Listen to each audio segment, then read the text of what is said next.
Jou daaglikse CLF-inspirasie. Eerlikheid. Iemand wat eerlik antwoord is 'n ware vriend. Spreuke 24 vers 26.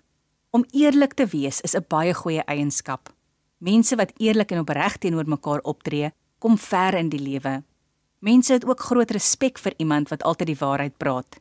So baie kere doen ons die verkeerde dinge, en as ons uitgevang word, kom ons met allerhande stories wat nie waar is nie. Daardeur wil ons onsself verontskuldig. Soms kom ons los met ons onwaarhede, maar die Here sien en weet alles van ons af. Hier op aarde kan mense nog wegkom met leuns, maar eendag sal hulle voor God moet staan om te verduidelik. Probeer om elke dag eerlik met almal te wees. As mense jou leer ken as 'n eerlike mens, sal jy goed voel en 'n voorbeeld vir ander wees. Dit is 'n getuienis vir ander dat jy 'n kind van God is. Kom ons bid saam. God van waarheid, vergewe my die kere wat ek oneerlik was. Amen.